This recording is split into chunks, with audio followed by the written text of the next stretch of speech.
Hello and welcome to Sport This Morning. I'm Cecilia Mogbe. It's great to have you join us again. I'm Taya Salam.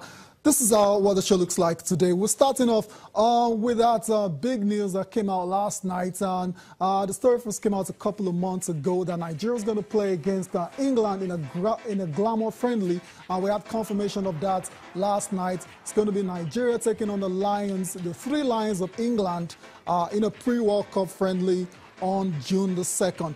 I can't wait for that one. That's 23 years after the first time around in Wembley. Same venue.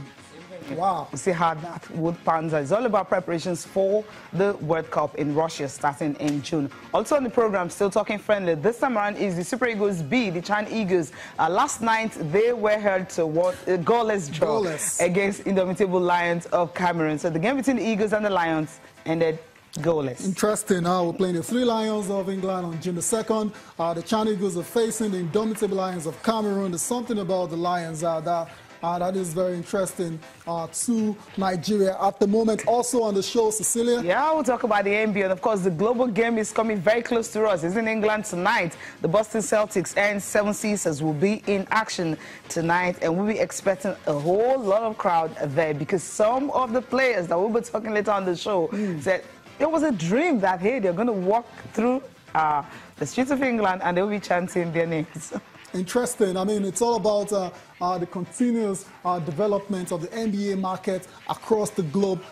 This time around, it's going to be in London, and we're hoping one day it's going to come to Africa, eventually a competitive NBA game. For right now is in London. And before we continue on that one, let's talk about the games that were played early this morning. Some very interesting results. And Cecilia, a couple of upsets actually. You'll be very surprised. Let's start with the matchup between. No, we'll get to Lou Williams later on. Let's just start with the matchup between the Magic and the Milwaukee Bucks. Yes. Yeah, Milwaukee Bucks and the Magic. That was a very interesting game that ended 110-103 in favor of the Bucks. Giannis Antetokounmpo scoring 26 points and Chris Middleton scoring 22 in that victory for the Bucks. So the Bucks still going strong in the 2017-2018 NBA season. Another matchup saw the Heat and the Pacers face off. And the Pacers, unfortunately, featuring Nigeria's own Victor Oladipo, lost that one 114-106. Goran Dragic, Cecilia. Yeah, 20 points. Goran has been around forever. Yeah, he's still just playing not well. Getting old at all. But then I think Victor Oladipo, give it to him in that game. He led Pacers with 26 points. Right. But obviously that wasn't enough on the night. Yeah, not enough because they lost. Yeah, but we can't take anything away from what Victor Oladipo has achieved this season. Now, we continue to wish him all the best for the remainder of the season. Let's move on to the matchup between the Thunder and the Timberwolves. I talked about a couple of upsets. Yep. This is one of them. Timberwolves with a 104-88 victory. It wasn't even close. Close at all.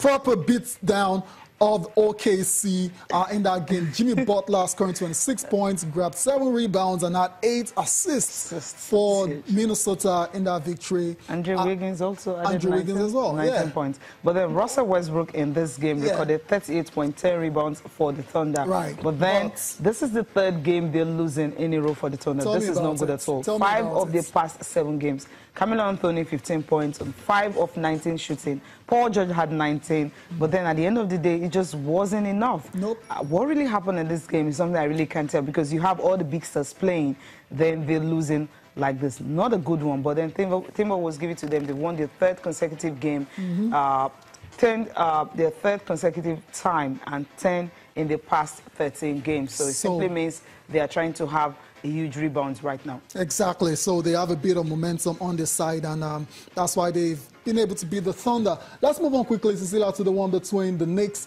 and the Chicago Bulls. And the Bulls won that one 122-119. What a game that was. That was a close one. But the Bulls emerging victorious. And to the other big upsets of the night between the Clippers and the Warriors. Lou Williams scored 27 of his career 50 points in the third quarter to lead LA past the Warriors. The Warriors actually lost on home court at Oracle Arena, which is very strange. It doesn't happen a lot of the times, but they were well beaten in that particular game. And the story of this game is about Lou Williams. I mentioned him already. 50 points, 27 in the third quarter, and you know what happens when you do that. Yeah, you can say that. Incredible career high for Lou Williams. Yeah. You remember he was traded from LA to LA, so he's having a good time with the Clippers. On the other side of the LA. And the other big story of the night was Kevin Durant. 40 points on the night as well, so 2 players contributing 90 points in total. That's just remarkable. That's an offensive explosion from Kevin Durant and Lou Williams, but only one winner on the night, and that was the Clippers. So talk about Lou Williams, wherever you are now, hoping this is just a slip by the Warriors. You expect them to bounce back as soon as possible. I mean, these things happen, Cecilia. Sometimes you meet a team on a bad day and they take advantage, and that's exactly what the Clippers did to the Warriors. But I think for the Warriors, you can't take it away from their own first defense, everything you can think of, they're always there. I think it's just one of those nights when you just get some of the things wrong. But for KD to be able to get that 40 points, I think I wish all of the players have been able to, like, step up. Yeah, well, let's not forget that Steph Curry missed the game. KD coming back from injury, missed a couple of games, but is back now. Yeah, so coming back and scoring 40 points, it tells you his found his rhythm straight away.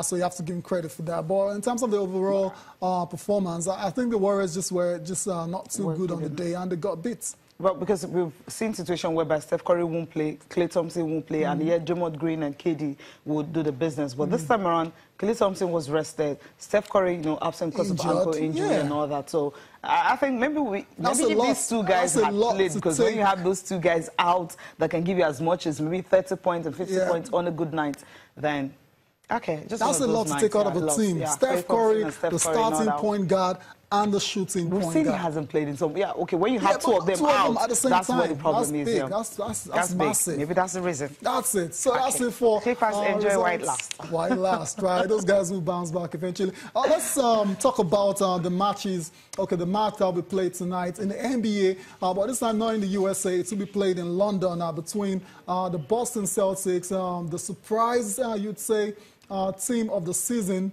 with the way they played so far, and the 76ers who are having a great time as well, who are looking like they might just sneak into the playoffs. And Cecilia, I talked about the NBA. They still continue to try and develop the market all over the world. I mean, they're playing competitive games in London.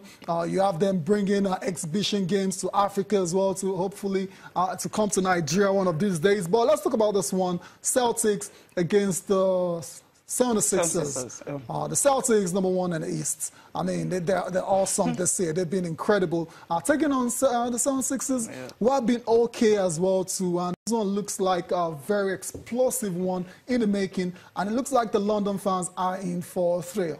Oh, obviously and definitely, because at the end of the day, when you have this big stars, Kerry Irving, everyone will be talking about him. He has been, one of the stars that have led the Celtics to a very remarkable, performance this season. 33 games, won 10 losses so far this season. So having them and 76ers, it will be easy for you to say, because of the superstars you have at Celtic, you can give the game to them. But 76ers don't rule them out. No, they have some good rookies, Simmons and all-star Joel Embiid, and some of the players you look at and you tell yourself, it might just be a spectacular one. But let's take reaction from these guys. While they were having the training, in London, they got a lot to say concerning the game tonight. By just going out there, reacclimating ourselves to playing, NBA basketball again. We've been off for about 3 days now, so I know guys are pretty fresh, ready to get back out there. Focus on the game, prepare as we always do, and just going to demand excellence. And it's our job to go put on a show. Just up and down pace. Those guys are so young and active, and they do a great job getting to their spots. Led by Ben Simmons, he does a great job getting everyone involved and playing with a pace and being aggressive. And for us, we just have to play with our unique intensity on the defensive end, and making them comfortable, and really give the fans a show. Bring them, Celtic pride over here. This is like a dream come true. Like I remember I had a dream when I was like, soccer was like, I think I would say it's up there with basketball. I love soccer very much. So I remember I had a dream when I was like 7 years old that I played in the Premier League for, I don't know, it was like a Man U. I don't know what team it was on, but I had a dream that I woke up. I had a dream that I was running onto the soccer field and they were all screaming and chanting my name. So hopefully that comes true, but I doubt it. This is obviously going to happen because, you know, when you play for Celtics, you're a big boy. But then it's not soccer. Going to happen? When I like, mean chanting his name, that's what's going to happen. Yeah, but then the soccer field, obviously, is not going to happen because it's going to be the court, right? Yeah, not the field, but and it's good to see him admit that's very unlikely. To see these big guys actually play soccer, that'll be very interesting to watch, but it's not going to happen. The height and everything. Interesting. That's for the Celtics and Cecilia. That's them. They look like the favorites for this game. But for the part of the 76ers, you talked about two players, very key players. Joel Embiid, Cameroonian center, has been awesome this season. Ben Simmons as well, is one of the most skilled guys. There's a big man, 6'10", but when he handles the ball, he handles it like a point guard, like a shooting guard. So he's got great handles. And those two guys have been very key to the record of the Celtics, of the 76ers this year. 19 and 19, so it's not bad. Cool. Not so bad. Yeah, not so bad. But that's, but below average. Just there, right? But they get to take on the Celtics, and they have an opportunity to lay down a marker if they're going to be the top side in the Eastern Conference. Perhaps a lot of teams might start to take them seriously. Obviously. Right, let's listen to those two guys now that will play prominent roles in that game tonight between the Celtics and the 76ers. I'm talking about Ben Simmons and Joel Embiid. I think so. Me personally, I feel like, I've been here, I missed the first year of the process, but I feel like I've seen everything. I've been through everything. I've been through when we lost, when we only won 10 games in the season, which is awful. So I've been through everything. So I kind of like feel like what it's like to be, what the process is all about. So like I kind of take it personal too. I feel like some people might have lost their jobs because of me. So like every time I'm on the court, I try to do my best to prove everybody wrong. And I think this year we've been doing okay. I think we could be so much better. But this year we've been we're in the race for the playoff spot, and that's our goal. So that's good. But it takes time. I saw the progress we've made. I've been a part of it for a short amount of time, but there's been guys here like Joe's been here for 30 or so years, Covington, and Coach Brown. But it takes time to build a great team. Is it exciting that there's an evolution? Oh, definitely. Seeing it come together is great. I want to be an all-star, honestly. So if I'm an all-star, I feel like I'm getting here. So I don't really look into that too much. I know I'm the best rookie in the league, so. Right, that's it there. Ben Simmons are very optimistic ahead of tonight's game against the Boston Celtics. The Celtics have had a bad couple of years now, but it looks like they've rebounded nicely, and we will get to see them in action when they face Boston today. Let's move on from the court to the course, the golf course. And Cecilia, Justin Thomas, main man, last year, incredible PGA Tour Player of the Year. For me, it stole Dustin Johnson's thunder because we know what happened to Dustin Johnson, and he had a very good season. Bottom line, he's looking to carry on from where he stopped last year. Yeah, that's what he's trying to do. Last week he missed out on a title, and this week he wants to feel if he can actually get his hand on one of the titles. Listen to him now. I don't want to have mistakes. I don't want to blow 54-hole leads. I don't want to blow back 9 leads. But it's like you can't be scared of that. And I feel like that's what I've done as I've gone into those rounds and those shots, those instances where you could kind of have that fear, and it's like, look, I'm going to do it, and if I fail, I fail. If I don't, I don't. And I think just the inner confidence in myself, knowing that I've done it a million times, and there's a good chance I may do it again, but if I don't, I just have to go hit the next shot, or if the tournament's over, then I just have to go to the next tournament type thing. And I'm just going to get stronger and better because of the learning experience. You get different weather conditions. It goes from a course that you can shoot under par on to a course you're trying to break 75 on. So that totally changes. And then I've never played Belle Reeve, so it's I've never played it, but I've heard it's a great course. You don't know what's going to happen from now until then. You don't know what's going to happen that week, but it's, I feel like they're, I guess, good setups. Carnoustie I feel like the Open Championship is very dependent on the draw that you get, so that you never know. I'm always hoping to be on the right side of that, and then I have no idea what kind of golf course Belle Reeve is, so.